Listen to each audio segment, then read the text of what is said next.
Olá, amigos e amigas, estamos iniciando o nosso Economia e Desenvolvimento desta semana. Estamos no mês de agosto, mês de chuva, de frio, o mês do bom gosto, não é do desgosto, do bom gosto. A gente tem que fazer, nós é que fazemos o nosso dia a dia, nós é que fazemos o nosso mês, mesmo com chuva, com frio, é dentro de nós que nós criamos o ambiente para viver. Então, crie esse ambiente de bom gosto, pense que agosto vai ser um mês maravilhoso, apesar de toda a crise, apesar da política, apesar do Supremo Tribunal Federal, né? Apesar de todas essas palhaçadas que acontecem na nossa política, na nossa economia, enfim, desses caminhos que estão nos levando para esse caos que estamos enfrentando, vamos enfrentar realmente essas coisas aí, passar por cima, porque o Brasil é um país tão rico, tão maravilhoso, tão diversificado de coisas, tanta riqueza para explorar, e tem muita gente aí que realmente precisa ir para casa, né, botar o pijama e deixar que as pessoas mais novas, com mais encantamento pela vida, com moral e ética elevado, com um padrão, né, que seja de um país desenvolvido e não desse subdesenvolvimento cultural que nós temos aqui, possa fazer a sua parte e redirecionar os rumos desta nação. Pois agosto é um mês que tem vários eventos. Entre os eventos deste mês, nós vamos ter aí a Expo Agas 2018, uma promoção da Associação Gaúcha de Supermercados, nos dias 21 até 23 de agosto, nos pavilhões da Federação das Indústrias do Estado do Rio Grande do Sul, a Fiergs.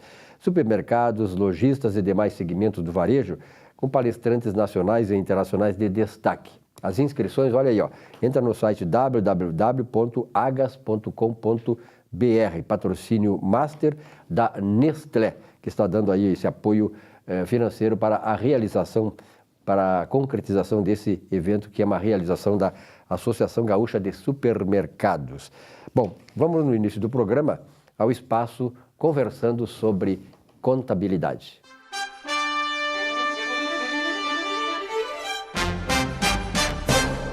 Bom, e nesse espaço conversando sobre contabilidade, recebemos o nosso contador Sérgio Figueiredo Moraes. E aí, Sérgio, prazer em tê-lo aqui novamente, né?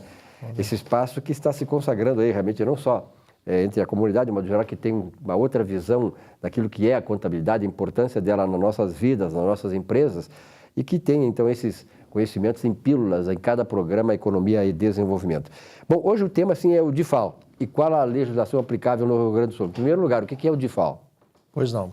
Em primeiro lugar, agradecer a participação novamente no teu programa e comentar que o DIFAL é o diferencial de alíquota. Com o advento, né, do decreto 46.137 de 2009, passou a ser obrigada toda mercadoria que entrasse no Estado pagar a diferença de alíquota interna da alíquota de outros estados. Sim. Né? E, inclusive, revogando, digamos, o apêndice número 20, que só instituía essa obrigatoriedade para alguns tipos de mercadoria. Né? E hoje não, é para todas as mercadorias que vêm do outro estado para o nosso. Tá, e quais as empresas que estariam, digamos assim, enquadradas nesse DIFAL? São as empresas de modalidade geral e também as empresas do Simples Nacional. Ah, do Simples também. Também entram dentro dessa situação. O que ocorre é que só não existe tributação para aquelas mercadorias que já sofreram a substituição tributária, que foi até um tema de uma entrevista anterior. Sim, tá. Perfeitamente. Bom, e claro que as pessoas que estão vendo aí, tal, que muitas sabem, outras não sabem, estão sabendo agora, né, que a importância desse enquadramento no DIFAL. Como é que é feito o cálculo desse imposto? Bom, então, quando a nota fiscal que é comprada do outro estado, ela vem com um imposto destacado. Então, como é que é feito o cálculo? É calculado a alíquota do estado, que é de 18% sobre o total da mercadoria, e descontado aquele crédito que ficou destacado na nota fiscal. Essa diferença é que tem que ser tributada. Perfeitamente. Bom, feito isso, naturalmente que o empresário tem um determinado prazo para recolher esse imposto. Qual é esse prazo?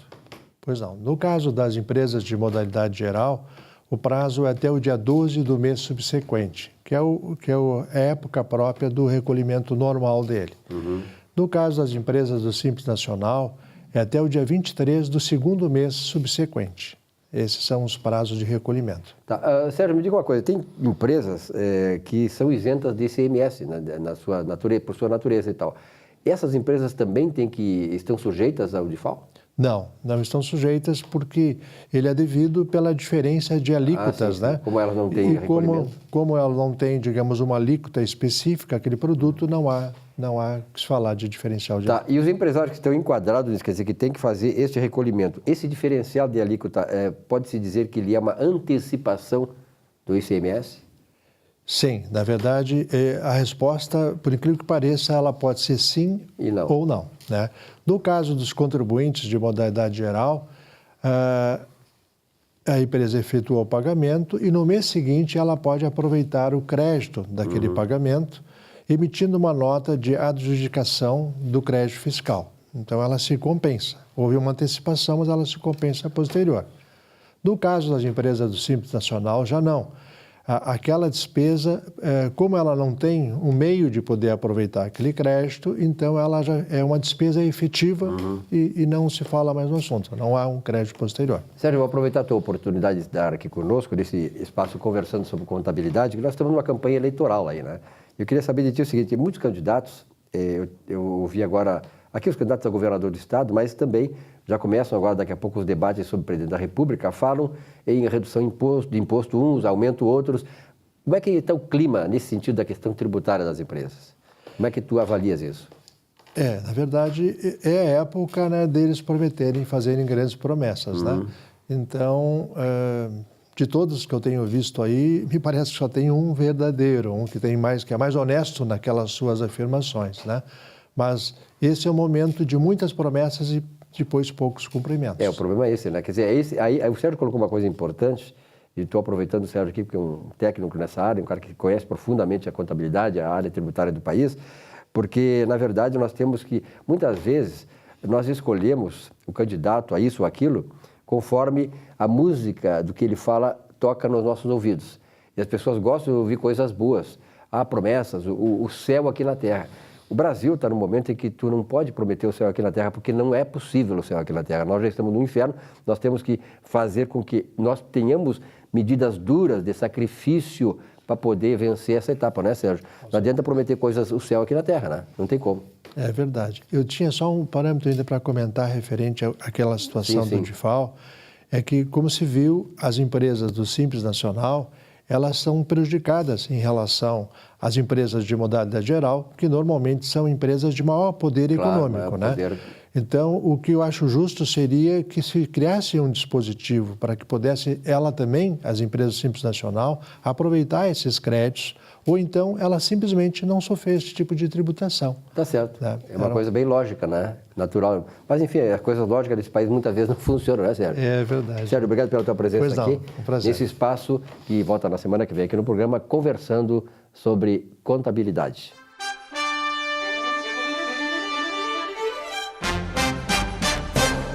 Pessoal, olha aqui, terceiro Seminário Nacional sobre Patrimônio Histórico. É uma coisa importante, né? Vai acontecer na Assembleia Legislativa do Estado neste mês de agosto, nos dias 23 e 24. Na semana que vem nós vamos dar para vocês aí um resumo, né, do que vai acontecer lá, com palestrantes importantes, e é um evento importante desta cidade. Bom, vamos ao comentário agora da doutora Patrícia Trunfo, que a senhora traz sempre uma novidade importante, né? Bom dia, doutora. Silvio, em tempos de escolhas políticas, hoje vou falar sobre loteamento político. Há alguns dias foi noticiado pela imprensa a existência de um esquema envolvendo terceirizadas contratadas por prefeituras do Rio Grande do Sul, em especial Canoas e Triunfo. Ex-funcionários denunciaram que as empresas terceirizadas são utilizadas como cabides de empregos para acomodar indicados por políticos e seus aliados. Fraudes em licitações e até pagamento de propinas são algumas das suspeitas levantadas. Em Canoas, a ex-diretora de uma secretaria da administração municipal informou que recebera currículos enviados por vereadores e assessores ligados ao prefeito.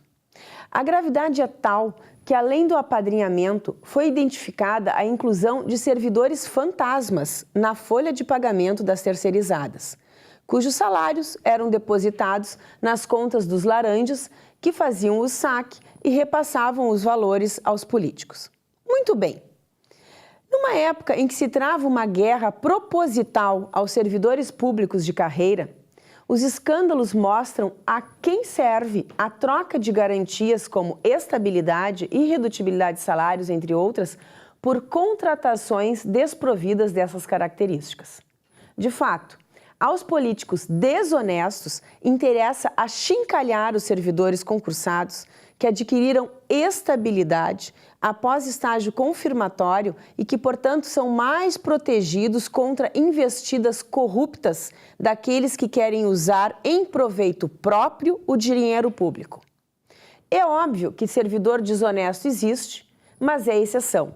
E, em relação a ele, há meios correicionais que podem levá-lo à demissão do serviço público. Agora, em relação aos terceirizados e cargos de confiança, status jurídico propício à alocação do bandeirola do partido, o critério não é, muitas vezes, profissional ou técnico, como é o utilizado na seleção via concurso, mas meramente político. E, diversamente do servidor estável, caso o CC ou o terceirizado não se adapte aos interesses do político que o indicou, fica sujeito à ameaça de perder o emprego, terreno fértil para a corrupção.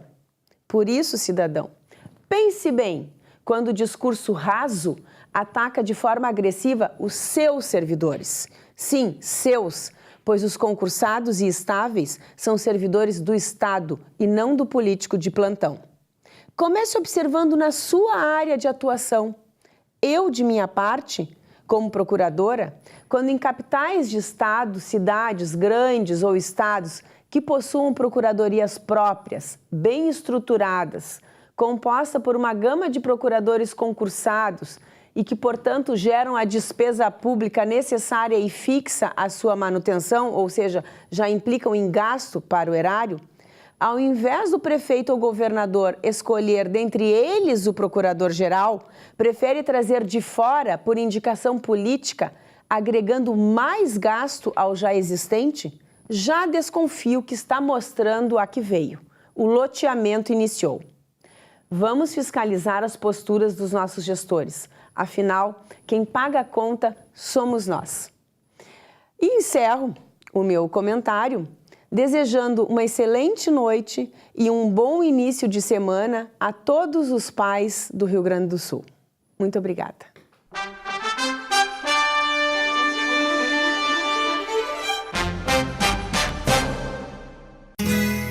Ser gaúcho é preservar as tradições, é valorizar a educação e acreditar que um futuro melhor nasce nas páginas de um livro.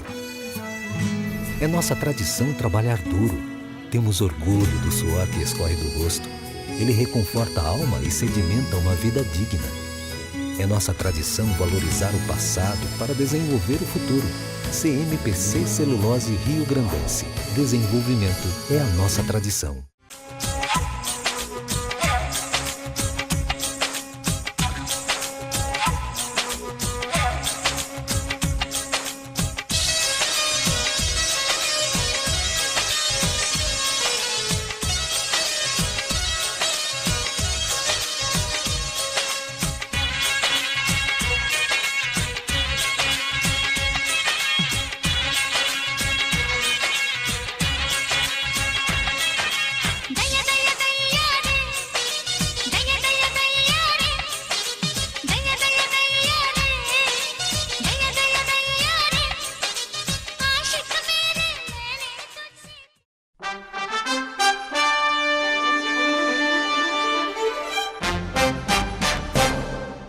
Não esqueça agora, dia 21 a 23 de agosto, na sede da Fiergues, Federação das Indústrias do Estado do Rio Grande do Sul, a Expoagas 2018. Supermercados, lojistas e demais segmentos do varejo no Rio Grande do Sul estarão ali presentes, né, mostrando os seus produtos, mostrando as suas inovações, o mercado, enfim, fazendo com que esse setor de supermercado do Rio Grande do Sul, que é poderoso, que é um dos mais importantes do Brasil, com muitas coisas de ineditismo a partir daqui do Estado, sobretudo a partir do supermercado Zafari, né, que é nosso cliente aqui, é hoje um segmento realmente muito poderoso, não só no Estado, mas também reconhecido no Brasil inteiro. As inscrições para o Agas, o Expo Agas 2018. Você pode ver aí, ó, www.agas.com.br, patrocínio master da Nestlé e realização da Associação Gaúcha de Supermercados. E Sindareia, construindo o Rio Grande Forte. Nardon Inácio, auditores e consultores também há mais de 50 anos, gerando resultados e, claro, credibilidade para seus clientes. Bom, nesse espaço do programa, estamos recebendo aqui a doutora Rafaela Filter. Doutora, prazer em tê-la aqui. Prazer, Silvio. Direto de Lajeado para o Rio Grande do Sul, né? Como é que está Lajeado? Lajeado é uma região próspera, né? Lajeado é uma região muito próspera, Silvio. Na verdade, alguns municípios no entorno ali foram se emancipando, então Lajeado em si não tem uma população muito elevada, em torno de 80 mil habitantes, mas acabou sendo um polo comercial de todas essas cidades que ficam a 10, 5 quilômetros ali, Estrela, Arroio do Meio, Cruzeiro do Sul.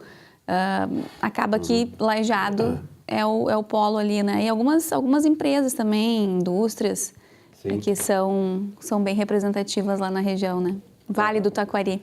O Vale do Taquari, aliás, é uma região bastante importante, rica, né? Uma região de muita diversidade e tal, poderosamente empresarial, muitos serviços, né?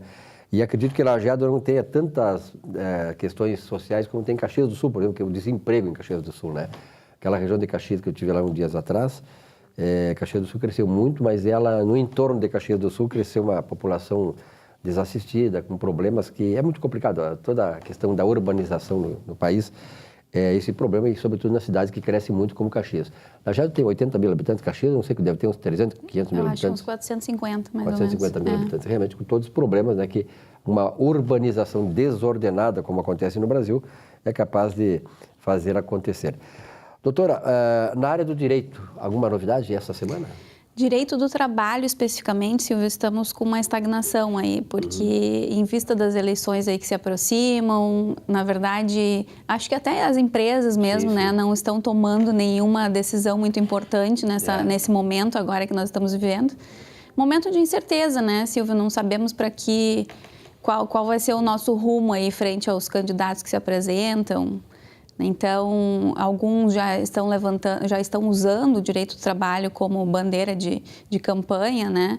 Dizendo que vão reformular novamente a legislação trabalhista, enfim. Então, não sabemos exatamente qual vai ser, em termos de decisões, assim, os tribunais agora, que algumas ações estão chegando já na segunda instância, né? Que são os tribunais da Justiça do Trabalho. E algumas modificações estão acontecendo em relação a sentenças de primeiro grau ou decisões de primeiro grau, que extinguiram o processo porque não tinham o valor da causa especificado, calculado, que deram a sucumbência né, para o trabalhador, aplicaram a sucumbência por algum pedido que ele perdeu, então chega no tribunal, Brasil afora, e alguns reformam, outros mantêm, tá uma miscelânea, a gente não entende direito qual vai ser, como é que vai se consolidar isso tudo, né? Vai ser uma miscelânea. Está sendo uma miscelânea a história toda, e realmente na campanha eleitoral, aí vamos ver o que os candidatos prometem, né? Eu tenho aquela ideia sempre que nós precisamos hoje de um candidato, o Brasil precisa de alguém que tenha o espírito reformista, mas precisa reformar, né? As coisas têm que mudar. Mas eu li, doutora Rafaela, nessa semana, final de semana, uma entrevista da presidente Carmen Lúcia, a presidente do Supremo Tribunal Federal, e ela contando muitas coisas, da vida pessoal dela, inclusive, né? Ela disse que ela nunca passou na vida tanta pressão como tem passado, e tanto é que ela disse que perdeu muitos quilos e está com 39 quilos. Já pensou? 39 quilos, a dona Carmen Lúcia? Eu vi uma entrevista dela também no programa do Bial. Ah, sim, do Bial. E ela disse que ela não come. Ela disse que ela come, às vezes, uma uva, tipo, até meia tarde, assim, não almoça. Não sei como é que aquela mulher se mantém, né? Porque olha que... E ela tem que contar muito com o clima lá em Brasília para não ter um temporal, né? Uma ventania, porque ela vai para o espaço, ela né? vai. Realmente ela é muito Aliás, frágil, já foi, né? porque já trocou a presidência agora, né? É verdade, Vamos é ver muito como frágil. Mas ela, nessa entrevista, a doutora Rafaela, ela disse muitas coisas, entre as quais que ela está muito aborrecida porque estão tentando, né, desmoralizar o Supremo Tribunal Federal. Eu li aquela matéria dela e tal, essa ponderação dela, e acho que, em certa medida, ela tem razão, mas, na verdade, eu acho, essa é a opinião minha, que o Supremo Tribunal Federal dá razão para isso. Né? Com toda certeza. A senhora não acha assim também? Silvio, assim, a nossa mídia ela é muito contundente, né? No sentido de, muitas vezes, levar para a sociedade só aquilo que interessa, né? Faz um fake news, né? O fake news não é só das pessoas simples, pessoas, indivíduos, né, que postam no coisa, mas a grande mídia também faz o seu Facebook de uma outra forma. Então, assim, quando aquilo que eu sempre digo, né? Quando as pessoas ouvem muito uma coisa e nas redes sociais também a gente tem visto uma grande insatisfação, as pessoas se degladiando, se xingando, ninguém mais consegue ter, assim, uma serenidade para discutir os problemas do país, né? Todo mundo defende muito a sua bandeira e acaba se atritando até. Amizades a gente saindo de grupos de WhatsApp agora. Eu já não respondo mais nada também, fico só na minha, não dá. Não. As bases estão estremecidas aí. Mas com relação ao Supremo, Silvio, nós tivemos decisões muito importantes que passaram pelo Supremo agora, nos últimos 2 anos. E à frente do Supremo, uma mulher, né?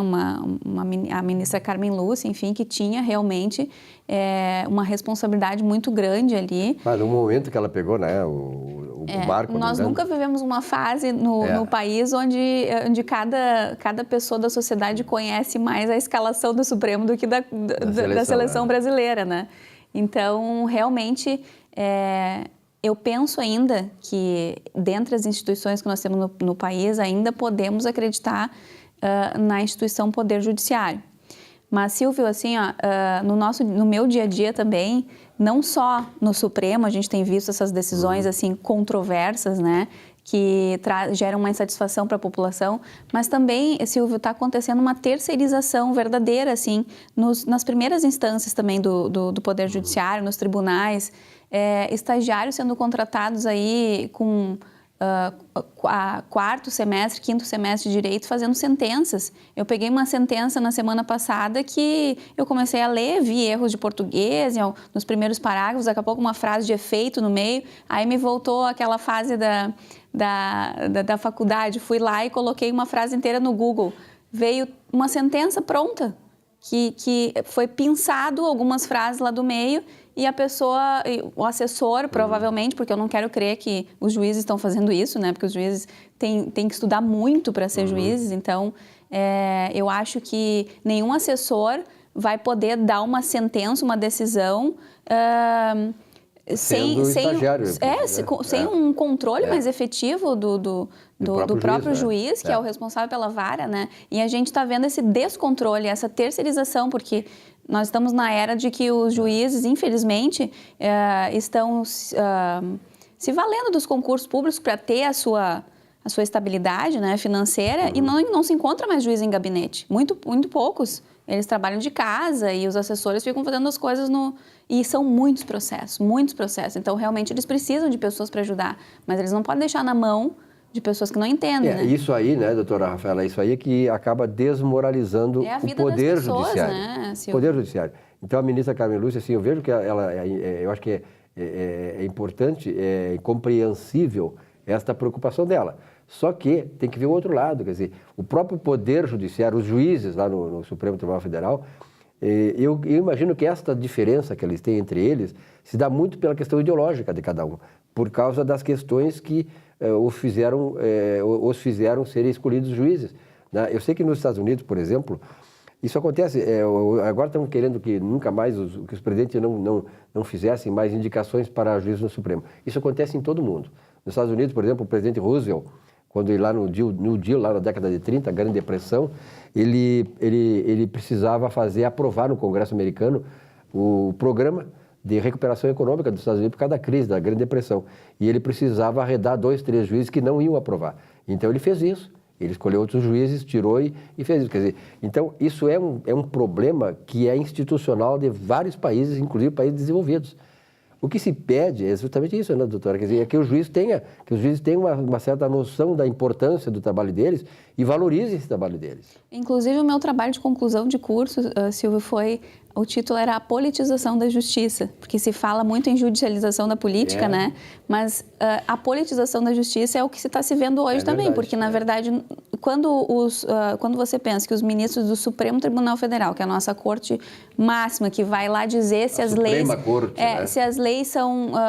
se as leis estão sendo absorvidas pela Constituição ou não, se são constitucionais ou não e tudo... Muitas decisões saem dali que são decisões políticas. Claro, então, claro. onde está a imparcialidade do Poder Judiciário? Né? Porque o juiz ele não deveria colocar suas próprias questões pessoais nas decisões que ele toma, mas como ficar imune a isso? Né? Sobretudo quando você tem o Supremo Tribunal Federal, que todos os ministros são indicados. Né? Então, temos agora o nosso presidente do Supremo lá, que nem concurso público fez. Pois é, o né? Dias Toffoli, que vai assumir agora a Suprema Corte Brasileira, né? Eu não vi nenhuma grande pessoa que tenha consciência no profissional reconhecido elogiar, né, o Dias Toffoli para ter o encargo de presidir a nossa Suprema Corte. Quer dizer, e aí? Pois é, Silvio, é que para você ser juiz hoje, a gente vê o pessoal estudando aí 10, 12 horas por dia durante 4, 5 anos. Entendeu? Então, quando você pensa que está assumindo a corte máxima do país, uma pessoa que nem passou nenhum concurso público na vida, né, que foi um advogado, enfim, que tem um conhecimento jurídico, não se discute isso, foi sabatinado e tal, mas e aí? Agora, sobre ele, mais do que isso, claro, isso é o mais importante. Agora, também sobre ele pesa o fato de ele ter sido advogado do PT. Advogado do José Dirceu, advogado do Lula, quer dizer, isso é uma mancha, né? Do ponto de vista institucional, eu acho que é uma mancha que o camarada carrega pro resto da vida. Não é o PT, qualquer outro partido, PMDB, tu não pode ter ligação, não pode ser militante, ele era militante do partido. Quer dizer, isso aí também acaba sobrecarregando, maculando a honra dele no fato de que agora é indicado para ser o presidente da nossa Suprema Corte.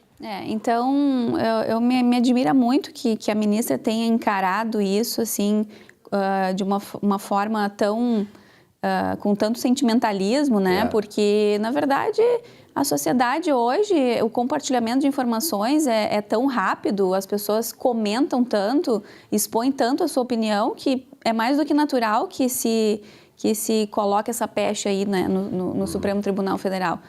Ainda mais agora que as câmeras estão voltadas lá para todas as decisões que eles tomam e em rede nacional, né? Então... E as redes sociais hoje em dia, claro que a rede social tem o seu lado negativo, né? Tem muitas pessoas que se valem da rede para fazer sacanagem, fazer intrigas, né? Inventar coisas, fazer fake news e tal, né? Coisas despropositadas. Mas ela também tem uma questão digamos assim, de articulação melhor das coisas no Brasil. Por exemplo, ó, eu ouvi muitas pessoas dizerem que você tem que votar naquele camarada que está prometendo fazer o que o Brasil precisa fazer. Tudo bem. Agora, eu acho que o básico, nós chegamos numa situação tal que a primeira premissa para você escolher um candidato para que nos represente bem, para que faça aquilo que nós precisamos que seja feito no governo do Estado, no país, seja de ilibada honra. Ou seja, não ser ética e moralmente ele não seja atacado.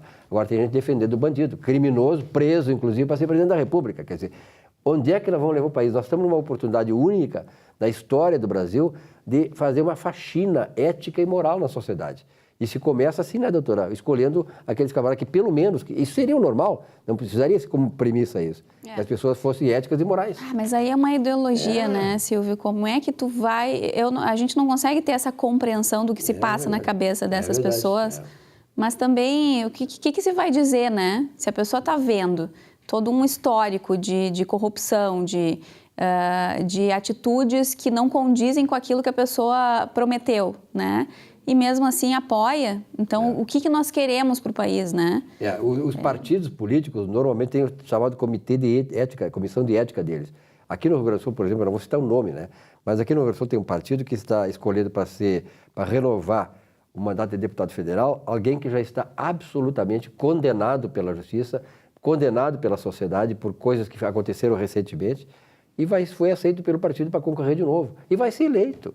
Quer dizer, então os partidos não ajudam isso aí, quer dizer, a depuração das pessoas, a indicação de pessoas que possam ter pelo menos a questão ética e moral lisa, que sejam honrados, os partidos não ajudam isso. Quer dizer, então, esse é o problema. Né, Silvio? Claro. Claro. E aí é complicado. Como é que nós vamos reconstruir esse país? Né? E, senhora, qual é a expectativa em relação agora aos debates que começam? Pois é, eu estou assistindo, né, Silvia, porque a minha dica, assim, para as pessoas do meu círculo com quem eu converso, que estão também sem saber o que fazer, sem saber em quem votar, eu digo, olha, vamos ter que ouvir. Né, ouvir cada um, porque o retrato do candidato, ele está ali numa entrevista ao vivo, né, onde muitas vezes ele vai para o lado emocional, ele se estressa com as perguntas mais diretas e tudo. Mas, Silvio, olha, você como jornalista, eu te tenho assim em alta cota, mas nós estamos com uma classe de jornalismo também bem complicada, né? Na verdade, assim, o que aconteceu, vou dizer depois de ver que nós sofremos na nossa classe também um patrulhamento ideológico, né? Então, os jornalistas que estão aí hoje, por exemplo, aqueles que fizeram a entrevista na Roda Viva com o Bolsonaro, a Globo News, então as grandes redes estão infiltradas dessa questão ideológica, que pendem para um lado. Mas, de modo geral, o jornalismo brasileiro perdeu muito da sua substância, por razões como essas também. Porque eles tentam conduzir ali a entrevista para aquilo que é a ideologia deles, muitas vezes da Globo, defendida, enfim, do que a Globo quer mostrar para a sociedade, né? E efetivamente eu não vi nas entrevistas até agora, assim, ó, eles perguntando sobre soluções, efetivamente, propostas, como fazer, entendeu? O que é mais importante, porque de discurso a gente está cheio, né? De compromissos que eles assumem e não cumprem, a gente está cansado. Então, como fazer? Esse é o mais importante, porque não adianta prometer se não tem uma maneira de fazer. Né? Aqui, por exemplo, eu vi um candidato do governo do Estado dizendo que vai reduzir impostos aqui no Estado, vai reduzir o ICMS. Ora, aqui para nós, isso é uma proposta que é um sonho só, é uma utopia, sabe por quê? Ele não pode nem aumentar imposto, que a carga tributária já está excessiva, e nem reduzir, porque se ele reduzir o imposto, vai reduzir, aqui no Brasil reduz, nos outros países aumenta, vai reduzir o faturamento do Estado. Reduz ainda a receita do Estado, os serviços que já estão péssimos vão ficar pior ainda. E os salários que estão sendo parcelados não vão ser pagos. Então, tem que ter muito cuidado com isso.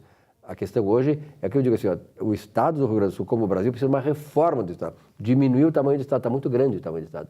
Maior que a sociedade. Mas esse sem dúvida problema. A gente precisa de uma reforma tributária, com né, Silvio, que está sendo prometida há muito tempo. Mas aí tu tem que fazer Todos isso. falam do IVA agora, que vão implementar o IVA. Agora o discurso está na boca de todos os candidatos. É o Imposto sobre Valor Agregado, né, que seria reunir, acho que mais ou menos como o Simples hoje, né, mas seriam os impostos federais, então todos agregados num único imposto para tirar um pouco a burocracia. Mas ninguém faz isso. Com certeza, uma reforma tributária que tem que fazer paralelamente uma reforma do Estado. Quer dizer, não adianta tu querer manter um Estado mastodonte que só gasta mais com o pessoal do que com a atividade fim. Quer dizer, esse é o problema do Brasil. Doutor, alguma coisa mais? Isso, expectativa, Silvio. Né? Expectativa, vamos trazer nas próximas semanas aí, vamos acompanhando em termos da Justiça do Trabalho as novidades e no que couber a gente vai trazendo para o telespectador. Grande abraço, até semana que vem. Obrigada, Silvio. Um rápido intervalo, nossa Economia e Desenvolvimento volta já já.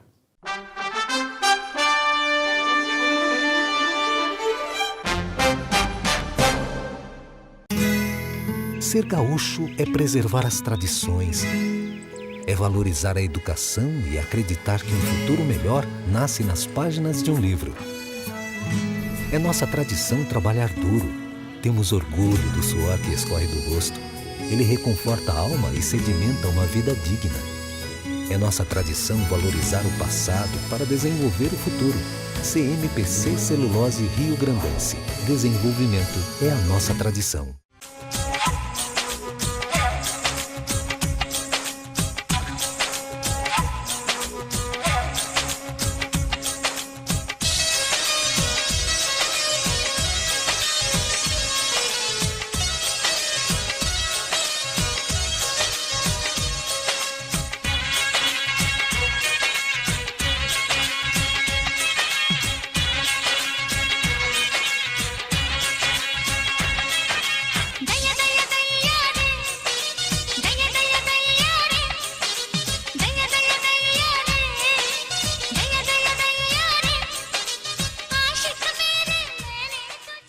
Um show de humor gaúcho sem palavrão e com muita alegria e interatividade. Zurba Fagundes. Mais de 300 espetáculos no Rio Grande do Sul, Santa Catarina e Paraná, nos melhores palcos do Brasil. 2 vezes finalista no Festival da Mentira de Nova Brécia. Atração no Show do Tom. Programa Silvio Santos e Ana Hickman. Teatro, congressos, encontros, jantares, brigas de casal e bocas livres em geral. Zurba Fagundes. Diversão garantida ou seu mau humor de volta. Contrate esse artista gaúcho antes que ele morra de fome.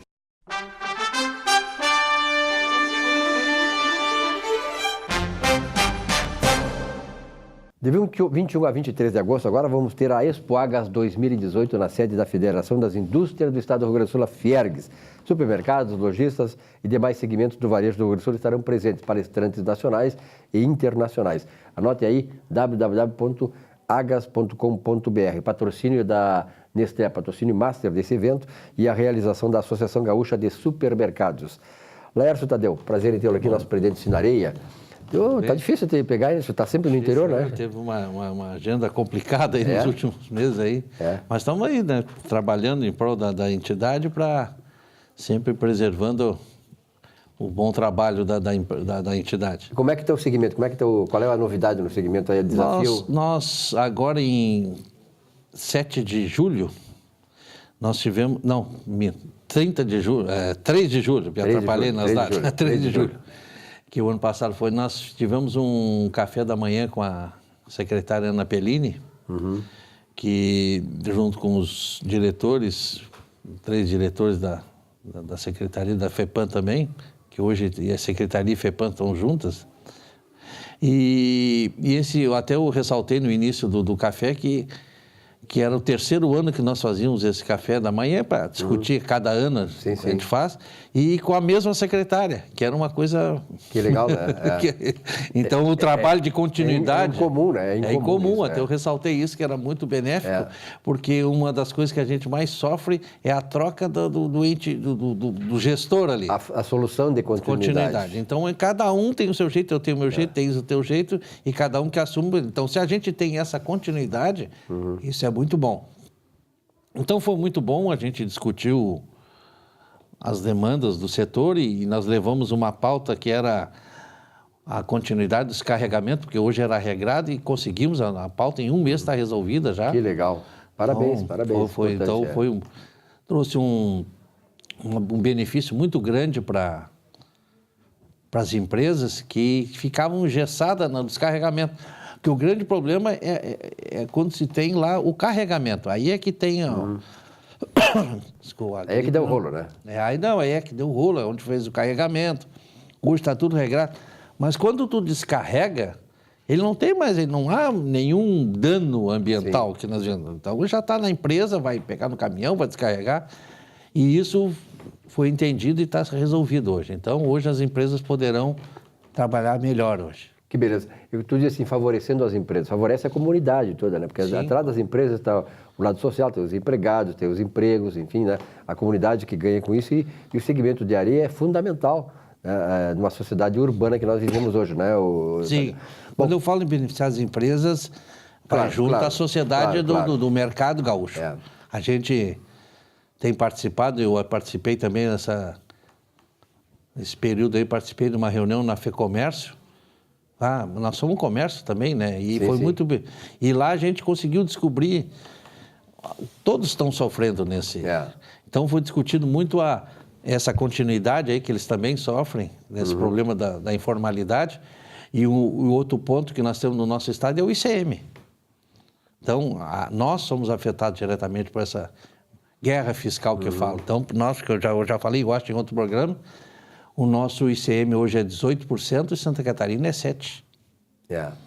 Então, está surgindo aí até depósitos de areia que estão trazendo areia de Santa Catarina e, num comparativo, vende bem menos, porque eles estão vindo com caminhões de Santa Catarina para buscar carvão e aproveitam e trazem areia, para não ficar vazio, uma viagem vazia. E lá estamos nós no estado... Esse estado aqui, vou te contar uma coisa, o Rio Grande do Sul, aliás, falou em Santa Catarina, a revista Veja fez eu sempre cito isso aí, há uns 3 anos, fez uma pesquisa aí sobre a situação dos estados, né? O estado mais saudável do Brasil, são 2, Primeiro Santa Catarina e segundo Paraná. Né? Por essas coisas, né? Já pagou até metade do 13º. Nós não conseguimos pagar o de 2017. Um detalhe, né, que eu sempre ressalto, a Santa Catarina nunca foi governada por um partido chamado Partido dos Trabalhadores, que a ruína onde ele vai, ele acaba com tudo, né? Ele destrói, é um diabo destruidor. Quer dizer, destruiu o Brasil, destruiu o Rio Grande do Sul, aquilo nós não satisfizemos com um governo do PT, com 2. E aí estamos pagando o preço muito caro por isso. A crise nacional é sabida, estamos aí, mas o Rio Grande do Sul está péssimo. Está péssimo. A gente vê que não há estímulo para nada. As empresas, algumas estão saindo, não é no nosso setor, mas basta ler. Então, essa semana, ontem no jornal, que uma empresa de alimentos aí também entra em recuperação judicial. Judicial, exatamente. Era uma de chocolate. Agora tu entra aqui, ó, tu sai do Rio Grande do Sul, ali depois de Torres, ali no rio Mampituba, tu atravessa ali, as estradas já são diferentes. É como se tu estivesse num outro país. É uma coisa aqui, ó, terrível para nós. Antigamente era o contrário. Eu sou da década quando começava a viajar na 60, 70, era o contrário. Eles nos invejavam. E aí depois, né, que veio. Aí eu vou te fazer uma pergunta, você pode me responder. Nós somos os melhores aqui. Então, hoje eu abasteço o meu carro aqui, todos abastecem, 4,80 e poucos aí, deve estar 4,60. Aí tu atravessa o Mampituba e abastece a 3,65. Eles pagam o 13º em dia e nós não conseguimos. Me explica essa matemática. Qual é o segredo? Né? Qual é o segredo? E que Santa Catarina é muito bonita, mas também aquela cidade de Joinville ali, não precisa ir lá, Joinville, aquela cidade antes de Santa Catarina, de Florianópolis, aquela cidadezinha, tudo bonitas, bem limpas, né? Asseadas, não existe essa coisa. Vai em Porto Alegre, no centro de Porto Alegre, aquela morriagem toda lá. Quer dizer, é muita coisa. Itapema ali, Camboriú, obras e obras saindo, movimentando, ali tem areia. E aqui não, aqui nós andamos aqui, não tem, cheio de buraco em Porto Alegre. E aí, o que se usa no buraco? Usa areia para compactar e depois botar. Então, nós estamos numa situação assim, parece que deixamos assim, deixa acontecer para ver o que vai dar. Nós temos que ter o retorno agora na eleição aí tal, e não fazer voltar mais aqueles caras que destruíram o nosso Estado. Nós sabemos bem, você sabe bem a quem estou me referindo. Nós tivemos 2 governos dessa turma, dessa quadrilha. Não vamos permitir mais que ele volte para desgovernar o Estado mais do que já está desgovernado, tá bom? Esse é o problema sério que nós vamos ter agora, daqui 2 meses aí. É a eleição. E a gente lê no jornal, o povo não vai votar porque a multa é pequenininha, R$4, R$10, não passa de 10, então não vou. Mas não é isso, nós temos que ir lá e trocar. Porque se nós não formos, quem é que vai ser beneficiado? Quem está. Porque aqui ele tem o seu nicho, tem o seu... Aí vão lá. Então, o grande problema nosso, e diferente de outros países no mundo, é que nós se acomodamos por pouca coisa. Então, se eu estou incomodado, eu não vou. Aí que está, nós somos muito tolerantes. Dizem que a sociedade é intolerante. Não, nós somos tolerantes com aquilo que não... Onde nós deveríamos ser intolerantes, que isso aí, nós somos tolerantes demais. Obrigado. Um grande abraço. Estaremos de volta daqui a pouco. No rápido intervalo, já voltamos aqui com o nosso Economia e Desenvolvimento. Até já.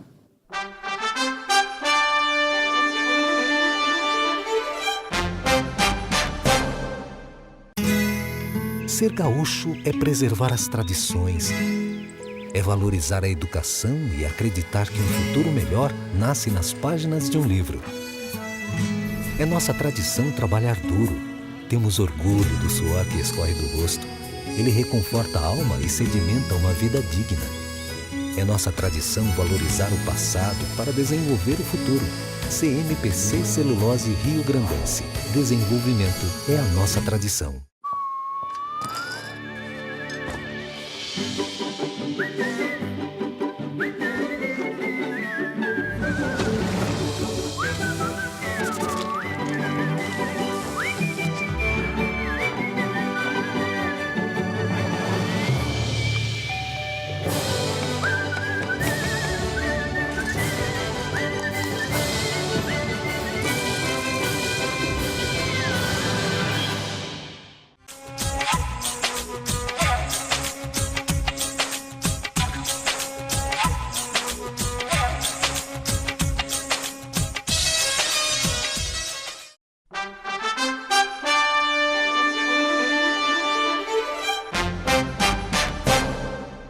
Meu amigo Silvio Lopes, um grande abraço para você. Estou aqui de volta em nome de Zafari Bourbon, onde economizar é comprar bem. Mas, Silvio, tem algumas coisas que acontecem no nosso país que parece que nós estamos muito bem e nós não estamos.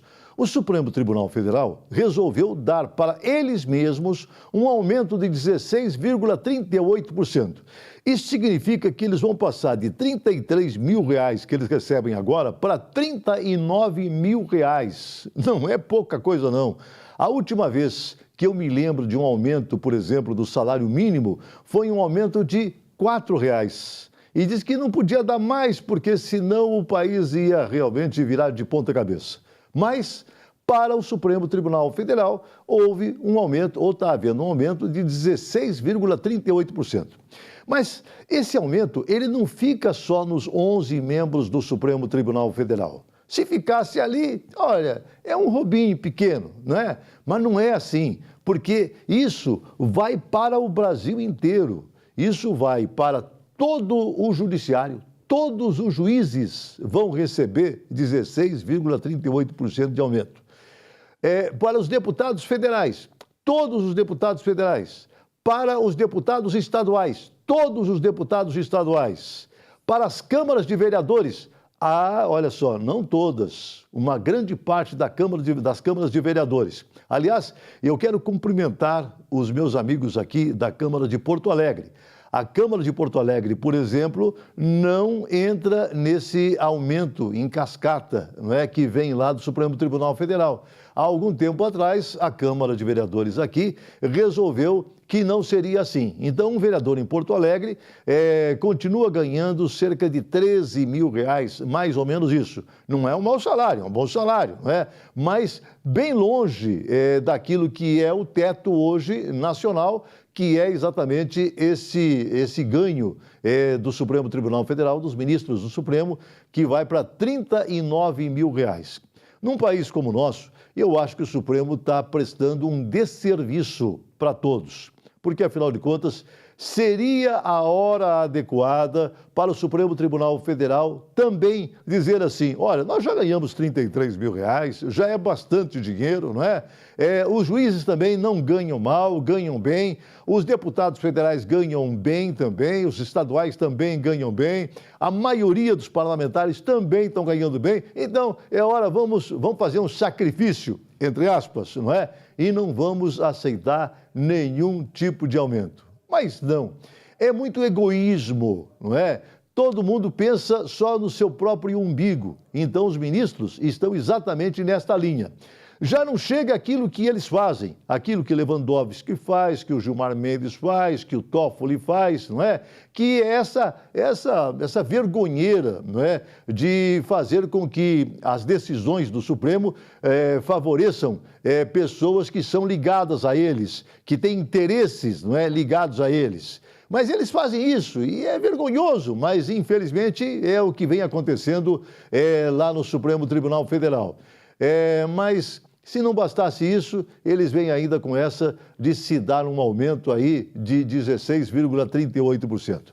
Vamos só ficar esperando, gente, não é? Que agora, nas eleições, o próximo presidente da República tenha realmente toda a força necessária, e vai depender de nós, porque nós que vamos eleger o próximo presidente da República, para que nós possamos consertar aquilo que está acontecendo de errado neste país. E eu só espero que nós realmente, como povo, tenhamos a consciência necessária para que nós possamos eleger um bom presidente da República e possamos eleger também bons representantes. Vamos tirar esse pessoal que rouba de lá e vamos colocar pessoas que querem realmente trabalhar para que a gente possa ter um melhor Brasil. Era isso em nome de Zafari Bourbon, onde economizar é comprar bem. Bom, nesse espaço de economia e desenvolvimento, vamos conversar com o nosso consultor da área previdenciária, Rui Simon. Rui, prazer em tê-lo aqui no programa novamente, né? Parabéns, aí tenho recebido muitas... A gente faz, sabe, eu costumo visitar aqui fazer os meus consumos, né, no supermercado Zafari aqui da Getúlio Vargas, e muitas pessoas me interceptam lá para conversar sobre o programa e citam que tiveram muitas informações boas, pessoal que está se aposentando, querendo se aposentar, aposentado, sobre as tuas participações aqui. Parabéns. É uma coisa importante, né? E agora você falou em Zafari, acontece a mesma coisa comigo. Eu tenho por hábito fazer o meu rancho ali no Zafari da Ipiranga, no Bourbon da Ipiranga. E às vezes estou lá mexendo numa fruta ali, chega uma pessoa assim, fica olhando, e vai chegando e tal. O senhor... Como? Então tá, tudo bem, sou eu mesmo. Mas é incrível, Silvio, como isso tem uma repercussão, né? As pessoas... vejo que o público desse programa é um público mais seletivo. Né? Eu sempre digo assim, não é qualquer um que vai se interessar por um programa dele, tem que ter o tico e o teco, senão não vai achar graça nenhuma. Mas... voltando ao nosso assunto... Mas nada contra, assim, antes de tu comentar, nada contra a grande mídia, o problema da grande... Nada contra a grande mídia, naturalmente, mas a grande mídia não tem tempo, né, como nós temos aqui disponível, para detalhar muitas coisas, para orientar, para informar bem detalhadamente aquilo que é importante, né? Exatamente. As informações da grande mídia são muito rápidas e muitas vezes até desencontradas e incompletas. Incompletas. Se você não tiver... um aprofundamento daquele assunto, você vai pegar pela metade ou vai entender errado, né? Ou vai fazer a coisa errada. O que eu queria conversar contigo hoje, Silvio, é o seguinte: nós temos ainda uma pequena possibilidade, né? Uma chance de se fazer uma reforma da Previdência. Então, quando se fala em reforma da Previdência, fica-se sempre com a impressão de que algo de ruim virá. Que vão tirar direitos teus. Vão tirar direitos, né? Quando, na verdade, essa reforma, ela é necessária e... para manter os teus direitos, para manter ou até melhorar os teus direitos. E vai melhorar. Veja o seguinte, as pessoas, muitos dos meus clientes, quando vão me procurar, eles levam um problema que é o descompasso entre o aumento que eles recebem e o aumento do salário mínimo. A tendência inicial é dizer, olha, eu ganhava tantos salários mínimos e hoje estou ganhando menos quantidade de salários mínimos. Evidente que isso vai acontecer, porque não há possibilidade de usar o salário mínimo como indexador. Isso é proibido. Mas, se você fizer, desconsiderando o salário mínimo, mas fizer um comparativo entre uma pessoa que se aposentou pelo teto máximo, né, o próximo disso, em 97, e uma que se aposentou hoje pelo teto máximo, não vai haver possibilidade de comparação. A de 1997 vai estar ganhando menos. Né? Como corrigir isso aí? Não se quer, evidente, porque o teto máximo ele tem um aumento diferenciado, então ele sempre vai gerar um descompasso. Mas uma vez implantado o benefício, ele teria que manter uma equiparação com o anterior para evitar que lá pelas tantas, uma pessoa que estava no teto está ganhando bem menos do que a outra que está no teto. Por exemplo, se tu começa, digamos assim, tu está ganhando, começa hoje a tua aposentadoria, 80% do teto. Isso aí tem que ser mantido. É isso? Deveria ser mantido, exatamente. Esse é o ponto, Silvio. Como a Previdência desconectou, digamos assim, o teto do salário mínimo, então por que não manter um percentual, como você disse? Isso pode vir embutido na reforma da Previdência. Aí é que está, quer dizer, esta reforma pode trazer essa vantagem. Pode trazer vantagem. Ela, do jeito que está, os aposentados que já estão aposentados, que já ganham seus proventos do INSS, eles vão cada vez mais sendo corroídos no seu poder de compra. Com certeza.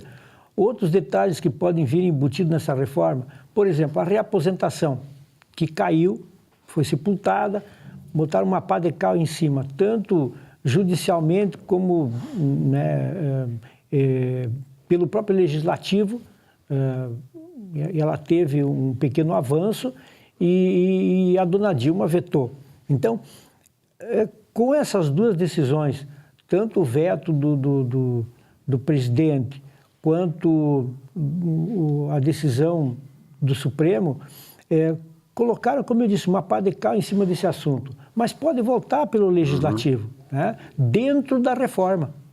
Então, a reforma da Previdência, ela é necessária, ela pode ser muito boa e as pessoas têm que desmistificar essa impressão, essa história, essa sensação de que a reforma da Previdência vai tirar direitos ou vai vir em prejuízo dos seus inteiros. Tem que ver, inclusive, esse terrorismo ideológico que se faz, né? Porque se o meu partido não... Só se o meu partido... Ora, tem um partido aí que, ao longo da história, sempre defendeu que houvesse uma valorização dos proventos do INSS, dos aposentados. Foi para o governo, ficou quase 15 anos lá e não fez absolutamente nada. E agora estão prometendo de novo que se eles forem eleitos, eles vão manter isso, vão fazer aquilo e tal. Olha, essas pessoas não podem ter mais chance de fazer aquilo que eles não fizeram ao longo de 15 anos e prometeram fazer. E agora vão usar na campanha política os mesmos argumentos. Mais um detalhe, Silvio, nessa história da reforma. Essa semana se comentou novamente a possibilidade dela entrar em pauta antes do final do ano. E é uma possibilidade real, tomara que isso entre em pauta, porque grande parte daqueles deputados e senadores que não forem eleitos vão se dedicar com muito mais atenção, porque eles não têm nada a perder.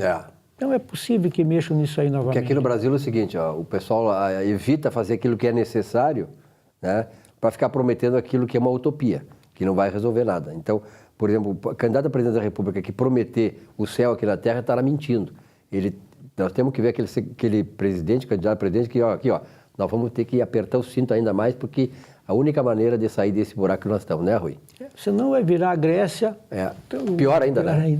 Ainda mais com o pessoal que nós temos aqui. Rui, obrigado pela tua presença. Na semana que vem, de volta. Nossa Economia e Desenvolvimento fica por aqui. Uma bela semana para todos vocês. Obrigado pela audiência. Até a semana que vem.